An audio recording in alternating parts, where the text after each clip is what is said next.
Yes, 5 o'clock.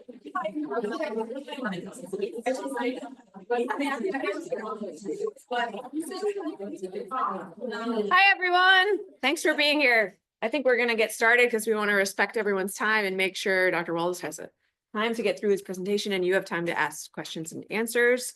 So we're excited to be here with you tonight, especially at such a busy time of the semester. It's really nice to see a big full room. If you don't know me already, my name is Kathleen Casey. I'm the director of the Women's Gender and Sexuality Studies program here at Furman. So we have organized a 3-year speaker series. This is year 2. So we chose a theme for each year. And the first year, last year, was the body. And this year, the theme is belonging. And we invited all Furman alumni to come back who are experts in their own field to talk about their various disciplines and their dynamic work. And we are just so thrilled to have all 4 of them. And Dr. Walters is our last one of the year. And he flew all the way from Portland, Oregon to be with us tonight and has also visited 3 classes, or will tomorrow visit the 3rd class. Yeah.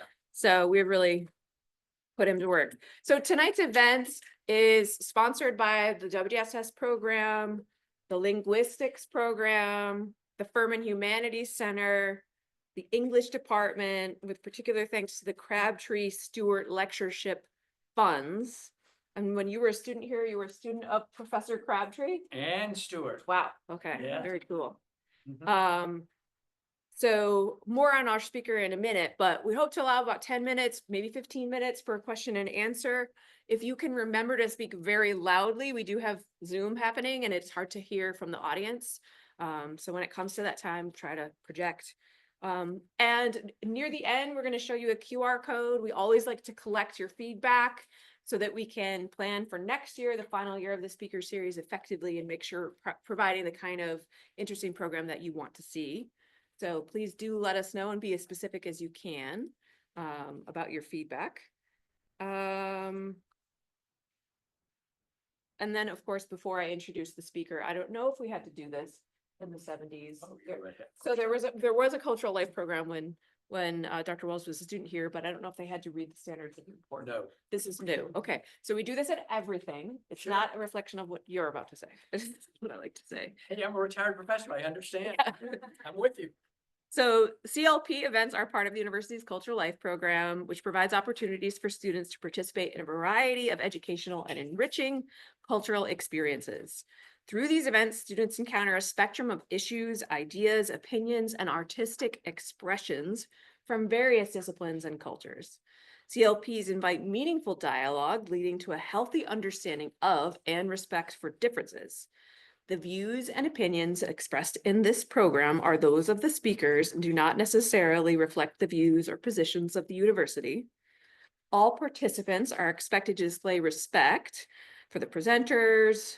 Audience members should keep an open mind in the presence of new ideas and opinions and conduct themselves with civility. In turn, all presenters are expected to encourage productive and responsible conversation consistent with the mission and values of the university. And in that vein, if you have a digital device, if you could silence it now, so we don't have random ding ding interruptions. And now I'll introduce Dr. Keith Walters, a native of Lancaster, South Carolina. Anybody know where that is? Ooh, is it tiny? Hey. Okay. Not big. Anybody from South Carolina? Okay, there we go. Good. So Dr. Walters graduated from Furman in 1975 and is here with us exactly 50 years ago. from Yeah. grad. I mean, wow. You can imagine a whole lot has changed since then. So he's a sociolinguist and professor emeritus, having held positions in the English department at Ohio State, the linguistics department at the University of Texas, Austin, and the Applied Linguistics Department at Portland State University. He also taught English in Tunisia as a Peace Corps volunteer right after graduating from Furman, as well as Guinea and the West Bank on Fulbright Awards.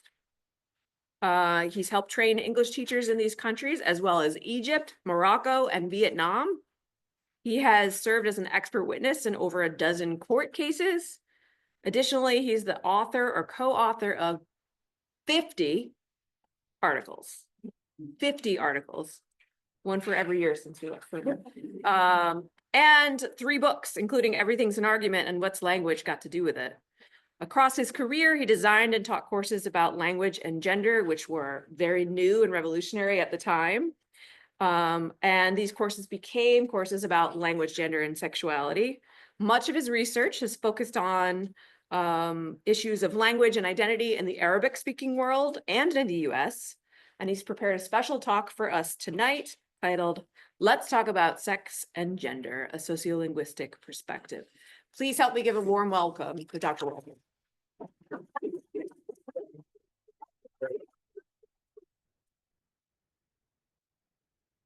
Okay, so yes, we're going to talk about sex, gender, and sexuality from a sociolinguistic perspective. I want to start by thanking Kathleen for the great invitation and introduction, and Sarah, who makes the world go round, if you don't know her. Okay, it is wonderful to be back on the Furman campus. How many seniors do we have here? Let's hear it for the seniors. You're at that stage where you're asking yourself, what will this matter? You know, like that assignment, what will this matter in 100 years? What will this matter in 10 years? What will this matter next week? Because you just want to be out of here. And hey, I hope you're out of here soon. And congratulations on all you have achieved and will achieve in the future. Because let me just say, I think a Furman investment is probably the best investment anybody can make in their life at this stage in terms of what you have learned and what you can take and do with it. Okay, so here are the goals of my talk. I want to give you some insights into how sociolinguists, of which I am one, understand issues related to language, sex, and gender, and more recently, sexuality. And then I want to give you some background on how that interdisciplinary field has developed historically. And you're going to see the time depth is not very deep at all. But hey, that's the world we live in, and at least we're where we are, because yes, a lot of things have changed at Furman and elsewhere, and to my mind, for the better, even though we still got a long way to go. So how we're going to get there, I'm going to give you a little bit of background on sociolinguistics, and that's informed by work in what was originally called women's studies. Now it's broadened, of course. And we're going to go back to ancient history, 1975, and a book called Language and Women's Place and the research that it's given rise to, because that's where people would say these conversations really began. So sociolinguistics is the study of language and society. Like all branches of linguistics, it is a descriptive endeavor. We're not interested in your grammar, especially the kind that your mother or school teacher corrected all the time. We're interested in the way people really talk. In fact, if you tell me about that bad grammar that you got corrected for, I can probably show you how and why it's systematic. It's just different from whatever it was that the authority figure wanted you to be using.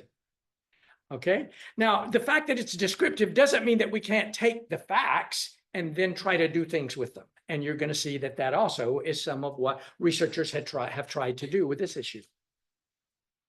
So that's a little bit about sociolinguistics. Now we're going to talk about 3 basic concepts: sex versus gender and something called the coat rack model. We're going to talk about women, men, and difference, the means versus the range. Those of you who've had a psych course or a stats course will know immediately what this is about, but it's a very important concept to remember when we think about these kinds of issues, because those are going to be linked to the notion of sex exclusive versus sex preferential behaviors. Finally, we're going to talk about direct and indirect indexicality. Okay. Here we have what? 2 coat racks. One, we're going to talk about sex and gender. These in the coat rack model are sex. And indeed, if I ask you and took a vote, I bet there would be almost, if not 100% agreement on which of these coat racks is female and which one is male and why. In every class I've ever taught where we talked about this, boy, there's complete agreement. Now, when we're talking about sex in this context, we're thinking about bodily morphology, the shape of the body, including chromosomes, hormonal balances, resulting expression of gonads, external genitalia, secondary sex characteristics, including gametes, as noted in the recent Executive Order 14168. Okay, that's what sex is all about. Gender is whatever we throw on to the coat racks as a society. It is socially constructed. And from this perspective, we can say it's, as I said, what we throw onto the coat rack. So we throw certain things onto the male coat rack and certain things onto the female coat rack. Another way to think about this is that gender is the social organization of sex differences. And that's a really different perspective if you start thinking about it. Now, there are lots of problems with this. The one that immediately presents itself is that of intersex individuals. Individuals who from birth are not exactly one or the other. Research contends that 1.7% of the population is likely intersex. This is pretty much the same number of red-haired people in America. Please don't look around the room to find the redheads. There is no correlation between being intersex and having red hair. Okay, whether you were born with red hair or you happen to use some kind of product that makes your hair red. But the point is, we know that that's actually a substantial population. There's an article in the news coming across news feeds today about a young woman who's trans. She's finishing high school. And that article says that 1% of the American population identifies as trans. This tells us there are more intersex individuals. In terms of people who are intersex, sometimes it's clear at birth because actually the medical personnel attempts to assign them a sex and goes, what do we do here? But often that emerges only later, sometimes even after they die, and there's an autopsy, and it's like, oh my God, this guy had a uterus. It happens. Okay, so this is a fact, at least in the world that I live in. Okay. So now that's sex and gender in the coat rack model, which is very problematic, but it's the way that people think about things, partly because of the issue of the range and the means. Again, those of you who've had a intro psych course know, what have we got here? What do we call that? A bell curve. In a bell curve, what do we know? The mean, the average score, the median, the middle score, the mode, the most frequently occurring score, they're all the same. This is the range. Okay, got it? Now, this is what most folks seem to imagine when we think about language and gender. Okay, and where does it get us? It gets us here. Women are from Venus while men are from Mars. In other words, they really speak two different languages, and of course they can't understand one another. Now, there are some people who've made lots of money taking this to the bank. It's not what the research shows. I hope that doesn't disappoint anybody here. Okay. Now, there are certainly some, and this way of thinking about things would give us sex exclusive behavior. Men do this, women do this. There are some communities where there are forms that only males or females use traditionally when speaking, but even then, a male can imitate a woman and will use those forms. A female can imitate a man and use those forms. So even sex exclusivity has its limits. Okay. Now, in fact, the way that things work in language, and it's basically pretty much lots of other places, is there's some kind of overlap. The difference, the means, there may be a statistically significant difference between the means for males and females, but there's still a great deal of overlap. Okay. This we're going to refer to when we think about behaviors as being sex preferential. In other words, one group seems to prefer a form, while the other group seems to prefer some other. Okay. Notice that this applies even to languages that are heavily inflected for gender, where the gender of the speaker is overtly marked. In some languages, males and females use different pronouns. But the point is there, if a male is going to quote a female or mock a female, they will probably use a female form. So even there, you're going to see that this is going on. Third concept that's going to help us is direct and indirect indexicality. Indexes point, like in the index of a book. It points to something. Well, linguistically, a direct index points to something, as in she, elle, ella, all point to feminine persons or entities. That's direct indexicality. The pointing is direct. Okay, but indirect indexicality points indirectly and it's generally more ambiguous. So what are we talking about here? Something like the following. When I would teach courses about this and we would talk about the notion of heteronormativity, young straight guys would say, you know, in high school, I never would buy a pink shirt. Or I was afraid to try out for the drama club. I really wanted to, but I was scared to. Why? Because pink shirts for the drama club pointed to something those straight guys didn't want to be taken as being. Okay, so the point is here, that's an indirect indexicality, and it's open to ambiguity. One of the things I'm interested in this picture, join our campaign, we have cute signs. It's the word cute and what that is indexing, especially given this person right here, whom I take to be assigned male at birth. I don't know, but what I do know is that this is from the Basic Rights Oregon Weekly Update just last week. So I immediately start making assumptions about this guy. Okay, or this person that I will refer to as a guy and his sexuality. And that's how indirect indexicality works. So now we're going to time travel back to the 70s. And here we are, Language and Women's Place, 1975 by Robin Lakoff. Okay, and this book cover, man, everybody in sociolinguistics is going to know it. Now, we are very lucky in that, well, let me just say before I go on, I have a quote from a 1969 underground paper in Cambridge, Mass, where the editorial collective says they're going to stop printing letters to the editor containing certain terms the collective considers sexist, racist, homophobic, etc. So we know that folks were thinking about these issues earlier, but when academics talk about these issues, they generally point to Robin Lakoff's work. Okay, the book was very much a product of its time in framing and in terms of the linguistic theory and methodology used. And if we've got any linguistic geeks later who want to talk about that, hey, we certainly can. Luckily and wonderfully, one of Lakoff's students, Mary Buckholz, in 2004, it was published in 2004, reissued the book. Lakoff wrote okay, here's how this book looks to me all these years later, some notes, and she got 25 people who work in the field to write commentaries about this book and how it had influenced the field. Okay, you will also note that the photo is a little bit different this time. Okay, right. Okay. And those commentaries focused on historical context, analytic tools and frameworks used, femininities, power, women's places, and sexualities.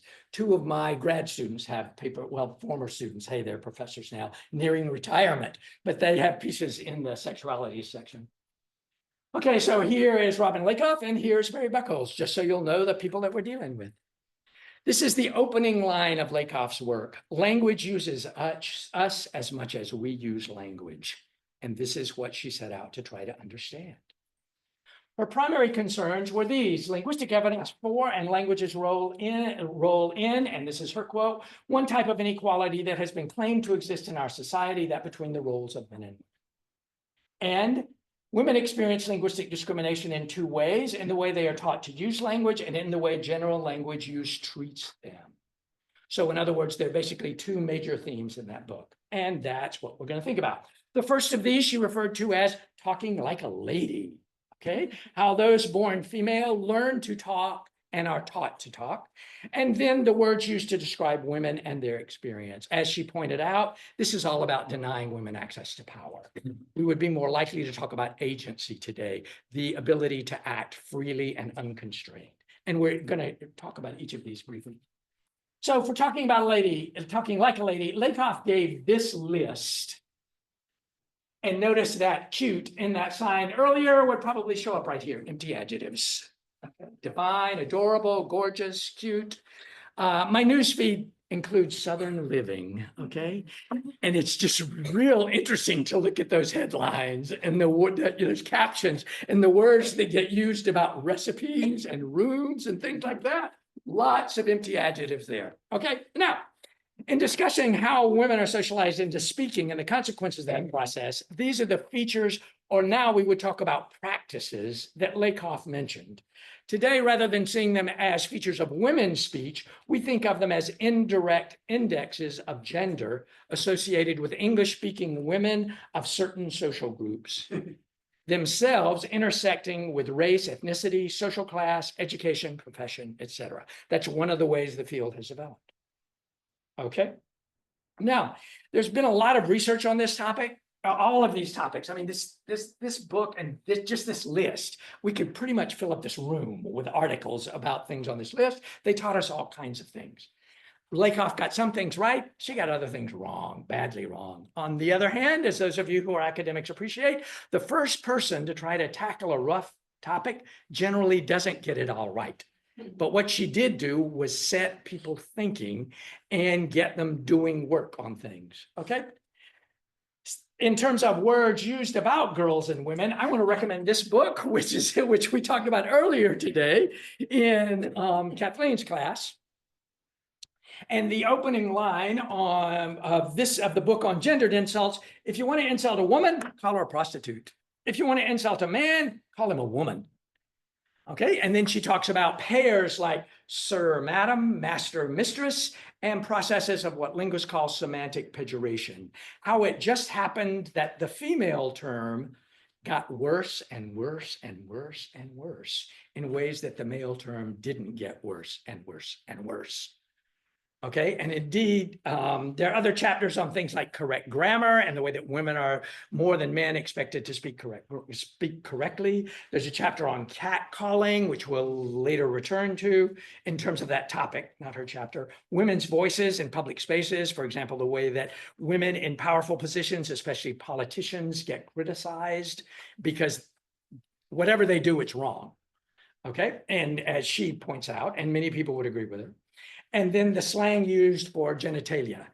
And one of the quick things there, if you make a list of all the slang terms for genitalia, male and female ones in English, guess which one is a lot longer. Okay, and guess which one is a lot cruder. Okay, and there's lots of research here. You want it? I can tell you where to look. Now, these two, Lakoff's work on these two topics gave rise to four main approaches that have developed in the field of language and gender that became language, gender, and sexuality. There are people who talked about deficit, those who talked about difference, those who talked about dominance, and those who talked about discourse. And I'll give you an example of each. Okay? In terms of the deficit model, let's start with a theory of meaning that's still found in some intro-linguistics text. And it may even be in the one used here. Okay? If we're going to describe boy and girl, well, they're both human. They're not adult. One is male and one is the other one. Come on, folks, guess. If we got features here that are plus and minuses, what is female minus male? Okay, over here we get the Bachelor and Spencer, both human, both adult, neither married. One is male, the other is minus male. And of course, we know that Bachelor and Spinster are complete synonyms, right? Of course not.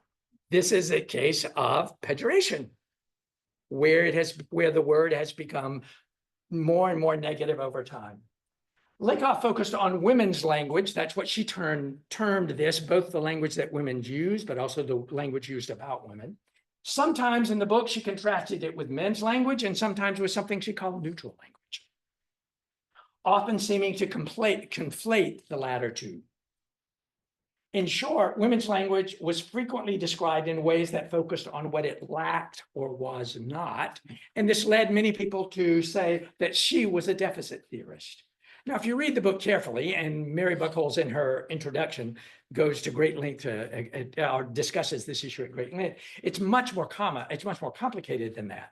But it's easy to see what deficit thinking is about when it comes to questions like this. Notice that it is not only women. If we think about, for example, the way that Southern speech has been treated, the speech of people of color, certainly in public discourses, it is always described in terms of what it is not and in negative ways. So there is something going on here about power relations in society.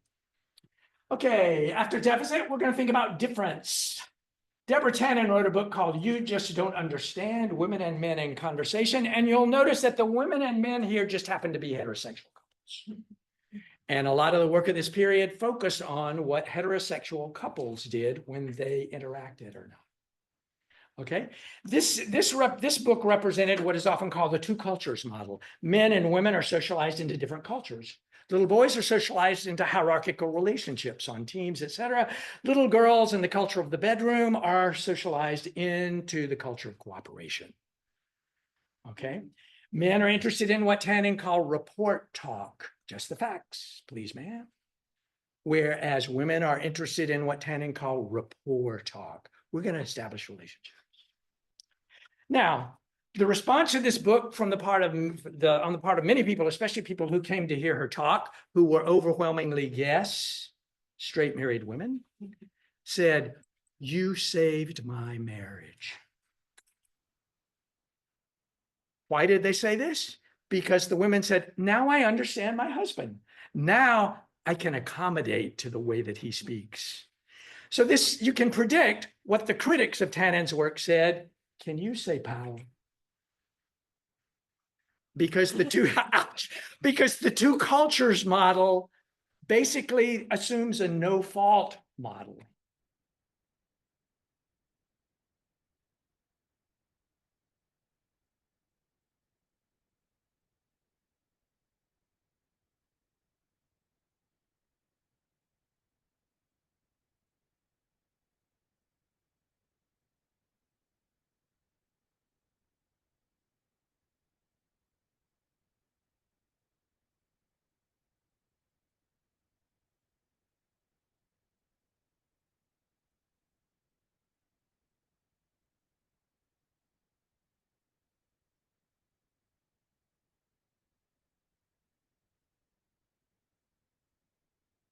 Responses from readers. In other words, I divide classes into groups. This is the only time that I divided to ask the women to be in a group, the men to be in a group. I never taught a class where there were students who identified as trans when I was teaching this article. And I asked them to talk about their visceral responses to the article, and then their intellectual responses, because you have both, and you're going to have one or the other. And those were some of the most productive discussions we've ever had. One of the things I did ask, because of course in the men's group, it's kind of like, oh, I'd never do this. I have friends who do this. It's bad, etc. And then I would ask, how many of the women had been catcalled? Guess how many hands went up? Oh, every single one. And the guys went, OMG, or something stronger. Because they didn't realize that this was about their sisters and their mothers, and would be about their daughters and their girlfriends. So this was hey, this got them in. Okay, now careful reading of Brooks Gardner's data shows that all kinds of things are going on. It's about race and ethnicity, it's about social class, it's about region, whether you're urban or rural, all of that. But when time came to analyze what she saw,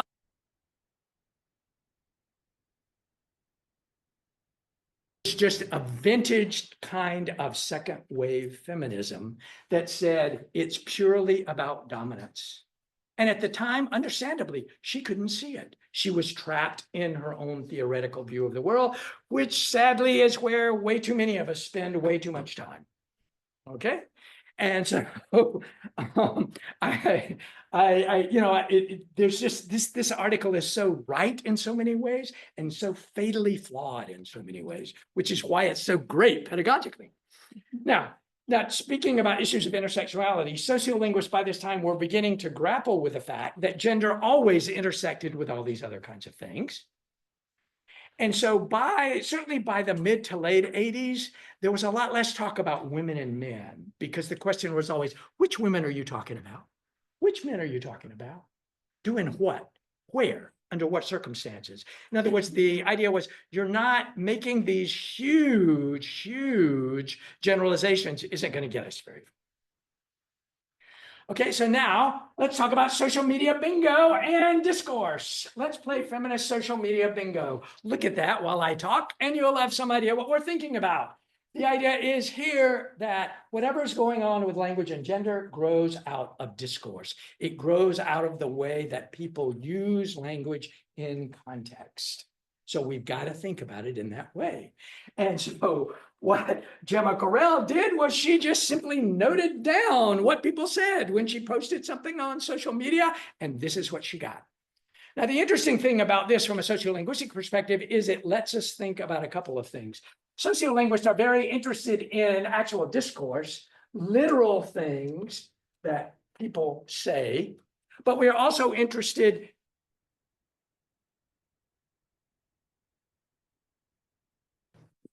okay. And then how all of these add up to something much bigger. Discourse analysts often refer to this as little d discourse, these separate instantiations, and big D discourse, which is much more like what Foucault had in mind when he talks about discourses. In other words, something going on at a much more abstract level. And I think we can see this illustrated here, but you can also see very clearly how this is about discourse. If you want to study any of these issues, what you should be looking at is discourse, the way that people are actually using language. Okay, now this leads us to a question we really haven't talked about. And what about questions of sexuality? We haven't addressed them thus far, but be assured they've been there. They've been there all along, but only hinted at as some sort of gender trouble or perhaps trouble gender, as we'll see. Work on language and sexuality has helped us understand that Lakoff's description, for example, of talking like a lady really represented an ideology of femininity. One of the clear places we see this is Black drag queens. If they want to imitate white women and their cultural privilege, what do? They will often rely on the exact features that Lakoff listed. And they didn't need to read Lakoff to figure that out. No, their life experience taught them that that is how a certain category of white woman tends to use language. Okay, so now, in terms of what about questions of sexuality, let's go back and look at what Lakoff says. And this is the second example she gives in the book. As an example of lexical differences, imagine a man and a woman both looking at the same wall, painted a pinkish shade of purple. She may say the wall is mauve, with no one consequently forming any special impression of her as a result of the words alone. But if a man should say too, one might well conclude he was imitating a woman sarcastically or was a or interior decorator, which is another way of saying sexual. Okay, right? So notice indirect intextuality. This is indirect intextuality. Got it? Okay, it's not that hard a concept. So as I said, sexuality has been there all along. It's just, it wasn't acknowledged for what it was. It was, after all, 1975, for crying out loud. Okay, the world was a completely different place. Okay, and indeed, throughout the 75 work, Lakoff will refer to male homosexuals or just homosexuals who are said to reject the American masculine image. That's the way she characterizes it. Other misbehaving men include hippies, academic men, and upper-class British men. Ironically, perhaps lesbians are invisible, but that's another case of women's invisibility, and we'll get to that in a second. Okay, whoa, what happened here? Here we go. So a little bit of research on language, gender, and a little bit of information on language and sexuality research. Far more research on the language used by gay males than there is the language used by lesbians and other groups included under the LGBTQIA umbrella, though that is continuing to change. Right now, there's a lot of research going on about trans individuals, largely because of a researcher who's at UCSB, Lal Zeman, who's just, hey, doing great research and training students to do great research. The language practices of gay males seem to be more salient and more stigmatized. That seems to be one of the reasons this is true. In other words, people notice them. We don't know what salience is. We know it when we see it, kind of like the Supreme Court judges and pornography. But we can just say people seem to be much more aware of it. And it seems to be more stigmatized. In other words, men seem to get called out much more than women seem to get called out for doing things that get labeled lesbian. And so this is another situation where women and men are treated or perceived differently by society. The early research on language and sexuality was generally essentialist. In other words, you'd get, and this was the kind of comment I get in my classes, real lesbians do so-and-so. Okay, no. There are all kinds of lesbians doing all kinds of things, so you don't get to tell me what real lesbians do, or even what real gay men do when I'm a gay man. No, we've gotten beyond that, thank heavens. Okay, more recent work not only seeks to take an intersectional approach, but also it assumes variability within any group and across those groups. And so we're back to the issue of the ranges and the means, really. In terms of, man, I just keep doing whatever I did. In terms of the kind of work going on, these are some of the recent works that deal with the issues of language, gender, and sexuality. And one of the things is, in talking about these topics, researchers of course talk about gender and gender as it is constructed for heterosexuals, because it is impossible to talk about normative, non-normative sexualities without acknowledging and understanding normative ones. So these are just some of the kinds of things you're going to see. Their journals, their books, and the books also deal these. And if you looked at these, you'd see that they deal with speech communities around the world. Lots of different languages, lots of different cultures, and lots of different subcultures. So we're not just dealing with highly educated upper middle class white ladies anymore. Okay, so now some quick takeaways. We've learned a lot in the past 50 years, and we got plenty to do to learn. Go ye therefore and teach us. I'm serious. Okay, the research has broadened from a focus on women's language to topics in language, gender, and sexuality. Sex as a category has been largely subsumed under gender. In other words, in some sense, talk about sex has always been talk about gender, but in a which is something we're still grappling with in terms of coming to understand. Research on language, gender, and sexuality is by nature interdisciplinary. I've drawn from psychology, I've drawn from sociology, just drawn from a number of fields. And though I haven't mentioned it thus far, one of the ways that one performs one's heterosexual masculinity is by not working on questions of language, gender, and sexuality unless one is focusing on the behavior of straight men. There's one really well-known researcher at Pittsburgh, Scott Kiesling, who did his dissertation on fraternity brothers and how they use language. Well, he's basically the guy talking about straight men directly, and guess what? He's straight. Okay, most of this other work is done by people who are part of the LGBTQIA+ community, trying to understand their own communities or communities that are linked, that they have some relationship to. And finally, some closing thoughts. Language uses us as much as we use language, and that's what we're still trying to understand. And a quote from James Baldwin: "Not everything that is faced can be changed, but nothing can be changed until it is faced." And I think this is where Lakoff started. She was very upset, indeed outraged, by things she, as a highly intelligent academic at that time, had to put up with, things she experienced. And so she said, if we're going to face this, we got to be able to talk about it. To do it, we got to have some research. And she did the best she could at the time. And clearly what she's done is give rise to everything I've been talking about in the last 35 minutes. And hey, I could go on for several more hours, but y'all don't want me to do that. So thank you very much. And I'm happy to take questions.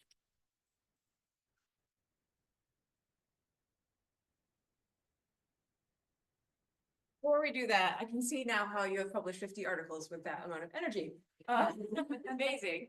I did want to mention something I forgot to mention earlier, was that if you wanted to chat in a maybe less intimidating, casual environment, Dr. Walters will be at Hainsworth Commons tomorrow from 12:30 to 2, where we'll also have sandwiches, free food. So you don't have to stay the whole time. It's a drop-in situation, but we'd love to continue the conversation tomorrow. Again, that's Hainsworth, which is on the second floor by the main stairwell of Furman Hall. One thing there, and I promise not to correct your grammar. Go ahead. And then we put up the QR code for the survey, which you can wait till the end to do, but we'd love to get big response so we can make meaningful changes based on more than 3 people responding. Yes, and then take it away. Okay, who's got questions or comments? Anybody?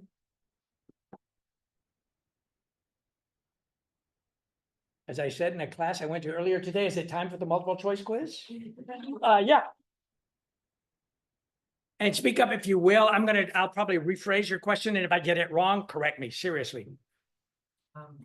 Then being gay man in like this field, how did you get to where you are in terms of like major interests and publishing articles? I Sure. guess?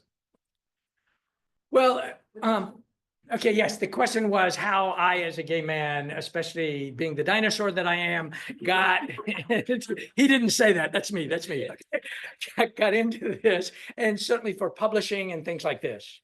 Okay, I will be honest and say, I think I took a pretty conservative route to these issues for a number of reasons. In my doctoral program, the first paper I had to write for my sociolinguistics professor, who's John Baugh, he supervised my dissertation. He's a very well-known scholar of African-American English, was about to propose a way of studying the way that gay men might use language in different contexts.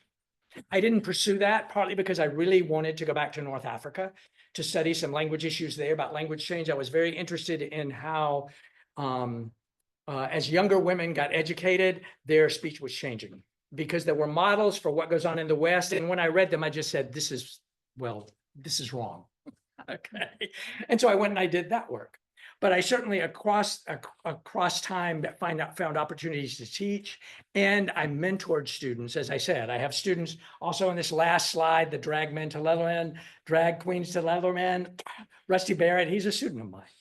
Okay, so sort of mentoring students is one way to do it. I've given conference papers, and in some of the things that I have written, yes, I have dealt with these issues. And so I think you just figure out what is going to work for you. And as I said, you know, if someone who is trans goes to work with Lal at UCSB, hey, from the beginning, they're going to be out there doing that, and he's going to encourage it, and UCSB is going to encourage it. So one of the things that you do is you look to see where you might want to study and who there might support it. I'll say, perhaps immodestly, that one of my doctoral students said, when I was looking around for programs, and I saw that you were at UT, I knew a lesbian who is older than I am said, when I saw that you were there and I knew some things about your work, I knew that if I went there, I would be safe. And so I think what you want to do is look for a place where you feel you can be safe personally and intellectually. And then you will find some support there from your peers, but then also, I would hope, from the people who supervise your work. Does that help some? So, what was your major when you went?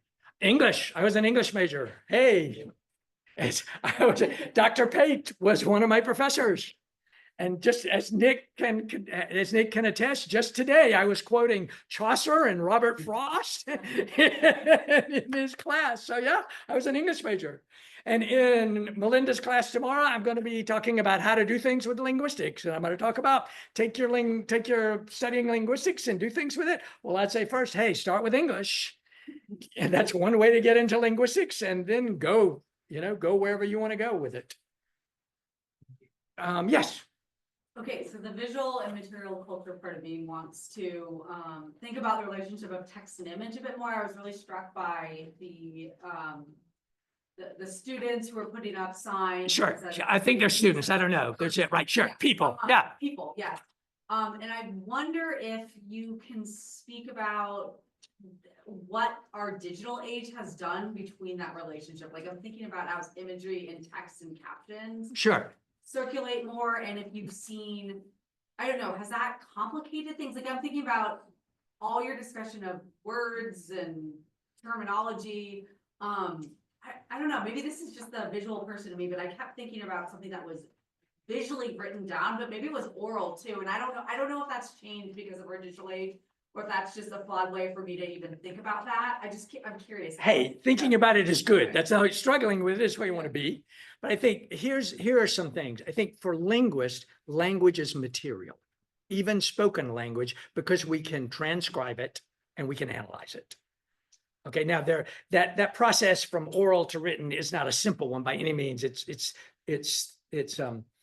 not only theoretically cumbersome, but ideologically loaded. And that's one of the things that we argue about, as we should. Okay, but the point is that because it is material, that's where, not surprisingly, sociolinguists and in general linguistic anthropologists want to start. Give us the language and let's start there. Okay, and then in terms of thinking about how language, written or spoken, might relate to images and all of that, then, oh yeah, sure, we are going to talk about those multimedia kinds of things. Certainly a lot of people in rhetoric are doing that. And I think the thing there, a way to think about that is, again, as I was talking in Nick's class earlier today, is just the notion of sociolinguistic sign and how that gets projected onto something. And he's got a reading, he can give you where that exactly happens if you're interested in it, or some examples of that in terms of thinking about it. The example we were talking about today was one from Roland Barthes' Mythologies, where there was a cover image from Paris Match in 1955 and his reading of that. And I think that's exactly the way, that's the visual part. But certainly linguistic anthropologists and sociolinguists would then add the caption into that in terms of thinking about how is all of this working together. One of my former grad students and I analyzed a YouTube video of someone who is of Asian parentage, but grew up in Jordan and speaks Arabic natively. Indeed, he's of Korean. One parent is Korean, the other Vietnamese. The student herself was Korean American. I know Arabic. And so what we were looking at was exactly that. And so, hey, if you're interested, and I can give you that reference, and you may be able to track it down. But it certainly changed the existence, especially of the internet, and the fact that, okay, things work the way they do there has changed, continues to change that evolving relationship there. Okay, that enough of an answer? For Yes, now? thank Sure. you. Other questions or comments? Yes, please, Willard. This sort of gets into the cultural.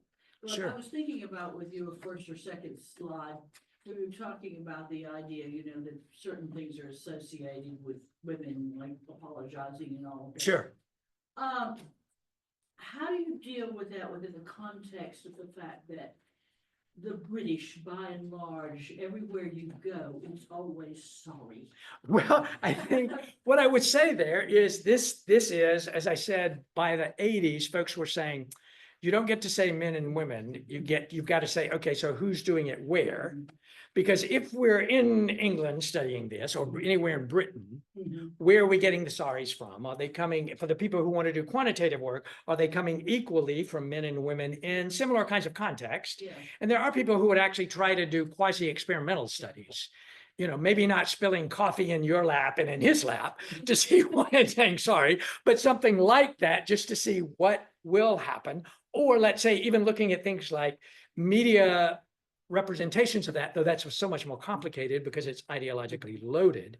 The thing is, though, that gets us into the question, another question that Lakoff talked about that we didn't really mention, which is the issue of politeness and how politeness is constructed in different cultures. And that's given rise to a huge literature.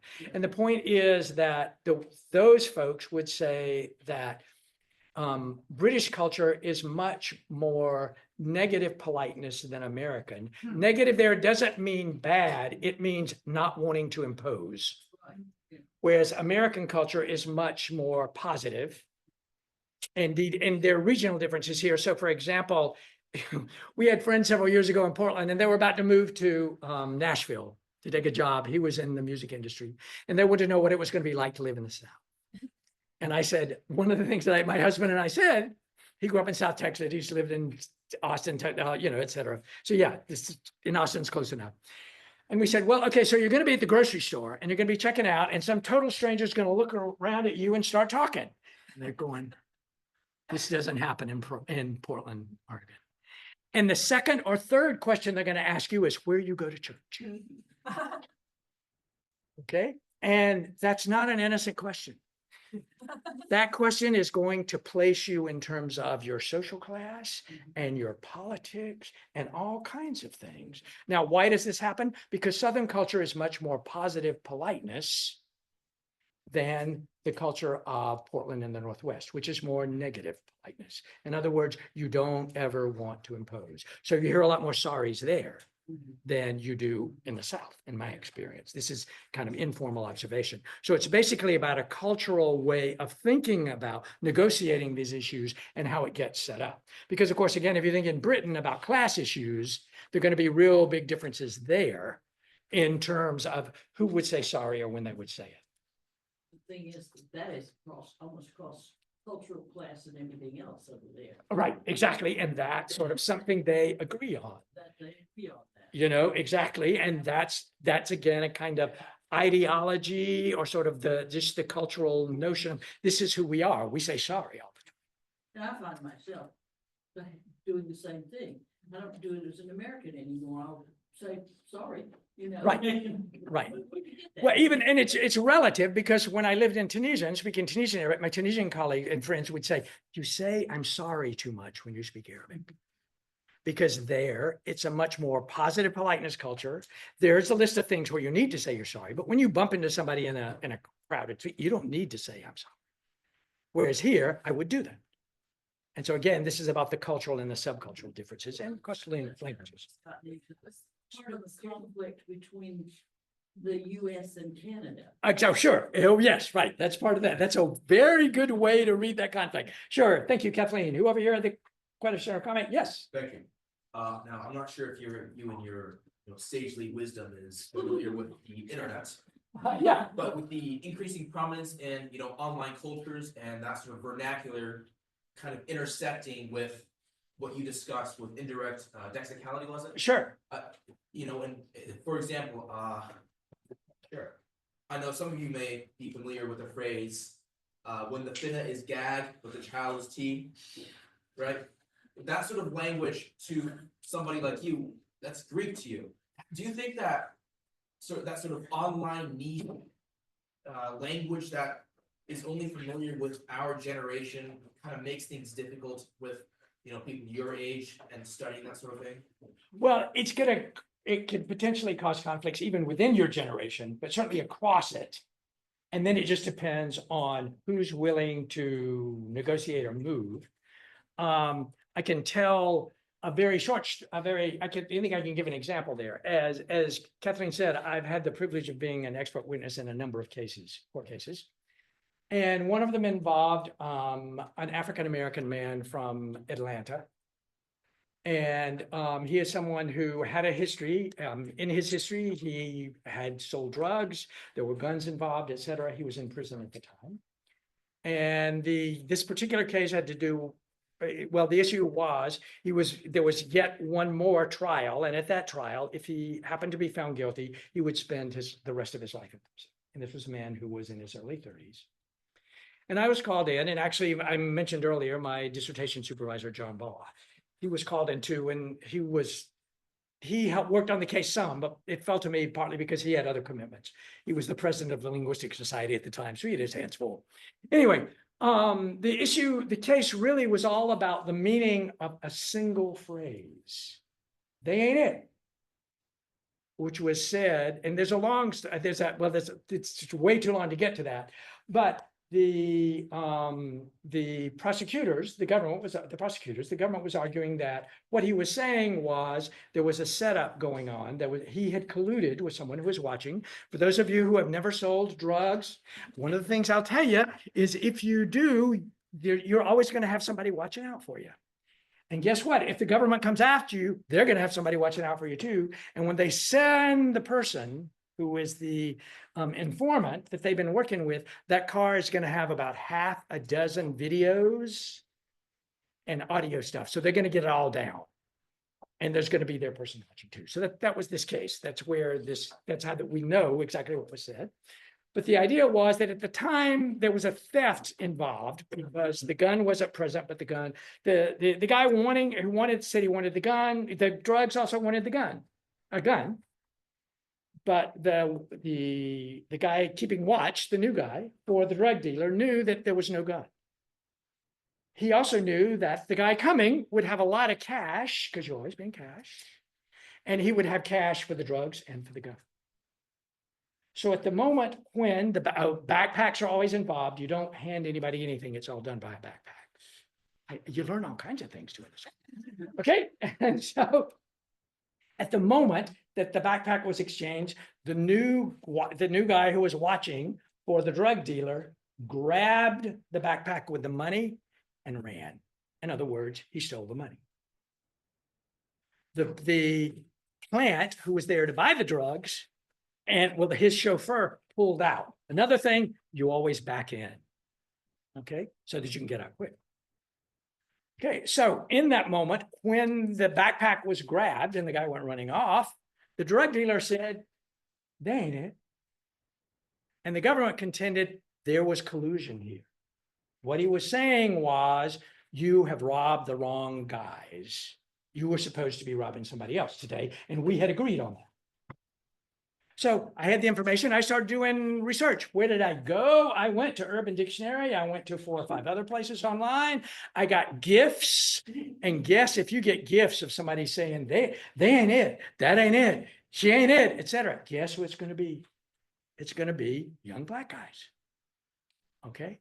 But you can also get things like retired athletes, etc., complaining about something. And at the end, they say, that ain't it. So I made my case. Further, the guy who was in prison just happened to have watched a series called The History of Hip Hop. And in one of those, there's someone who uses the phrase, they ain't it.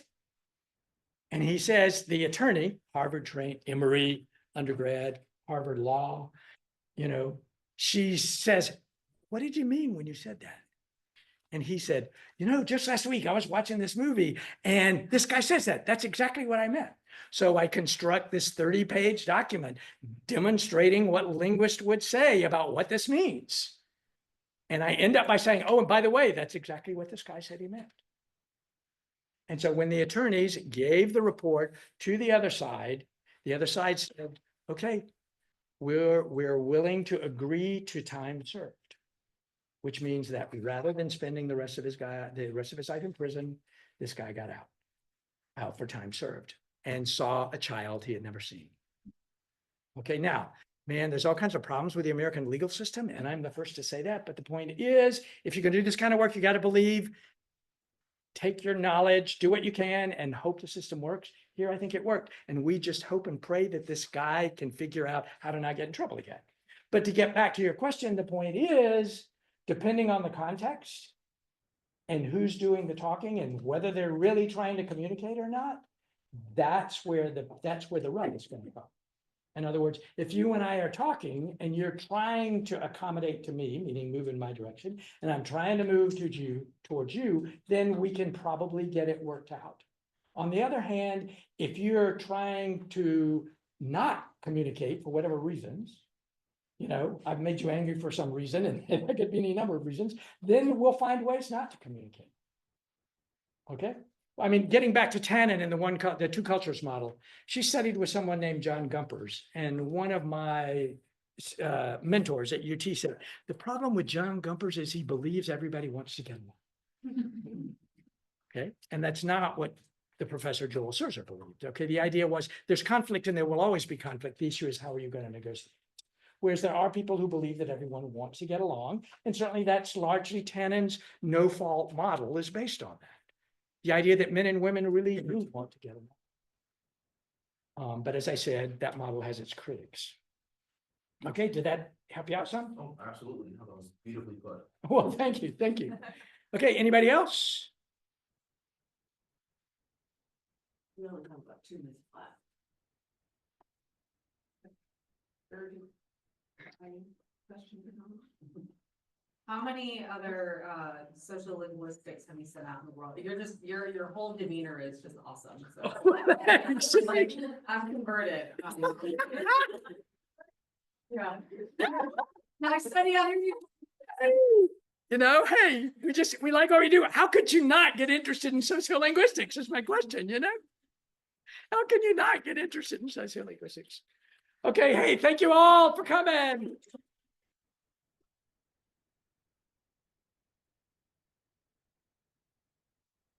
Hey, seniors, congratulations. You're going to get through this.